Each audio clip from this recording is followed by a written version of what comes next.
How to prepare for GMAT along with your job. This is a concern for maximum students who prepare for GMAT because maximum are working. Even if you are studying, what is the right way to prepare along with your studies or your jobs? Hi, my name is Mandeep. I'm a founder of GMAT Mantra and a GMAT coach.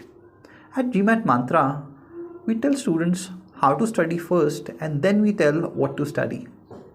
So if you're struggling with GMAT, call us and we'll let you know how to study for GMAT. Now this is a very common question for maximum students because most of the students who prepare for GMAT, they're already working for top consultancies and have seen their schedules, their day starts in the morning around 10 o'clock and they work till 10 in the evening. Now when you should study? Now there are two mindsets to this. Okay, first mindset says that you should study every day. Second mindset say that whenever I study, I should get the maximum output. These are two different mindsets, and the reason behind these mindsets is how high is your anxiety level. So if your anxieties are high, you are someone who would say that I have to study every day. But if you're somebody who is very calm, relaxed, they know that once it's not about the number of hours, it's what you put into the hours. These are two different philosophies and everything related to the anxiety levels. Okay, let's say your anxieties are high, so you'll always have a tendency that I have to study every day. Okay, cool, you can do that. Okay, what to do? First, you have to understand that to study for GMAT, you need high energy. So don't schedule your studying hour when your energies are down. For example, if your office starts in the morning around 10 or 10:30, I would say sleep in the evening. You get free by 10 p.m. 10:30 p.m.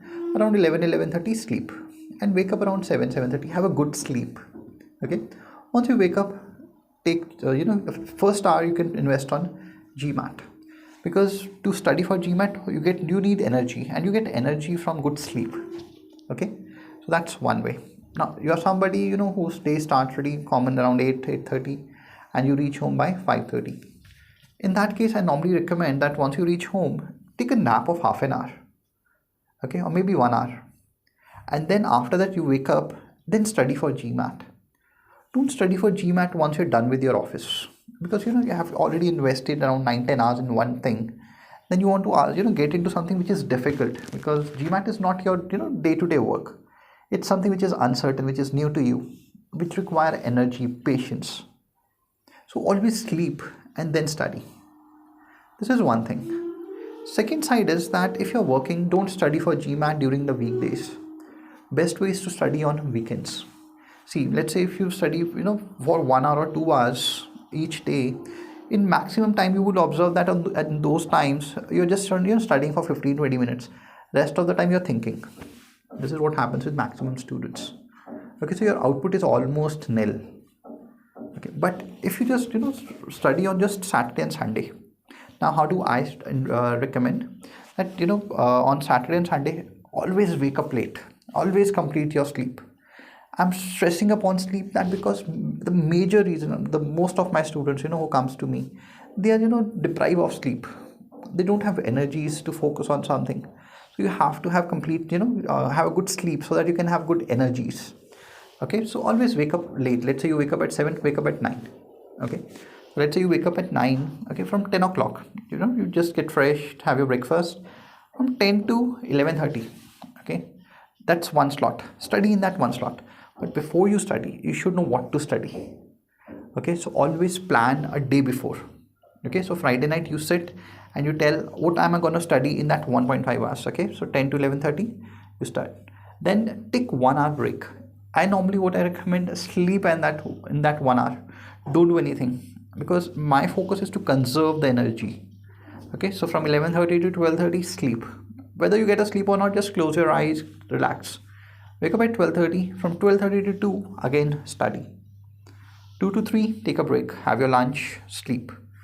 3 to 4:30 again study. Take a break from 4:30 to 5:30. Again sit. 6:30 to 8. So this way, if you see, we are studying for 6 hours, but in each sitting we are high on energies. So when you're high on energies, you will not get into thinking mode, because you get into thinking mode, overthinking, or overanalyze things when you're tired. Okay, when you're fresh, your mind is not going here and there, or you can control your mind. Otherwise, our mind is controlling us. Similarly, you do the same thing on Sunday. So on Sunday also, you study for 6 hours. There are 4 slots of 1.5 hours, and there is a gap of 1 hour in between. If you see, you're studying for almost 12 hours. But if you study 1 hour each day, at the end of the day, you'll not be gaining much. So this is the best strategy I normally feel if you're studying for GMAT. So keep your Saturday, Sundays completely free. So now it's up to you whether you want to study every day, or you can just study on Saturday and Sunday. According to me, you get the best output when you are thinking about one thing at a time. So on Saturdays and Sundays, you're not bothered about your office. You're all into your GMAT. So that will be the best strategy as per me. Thank you.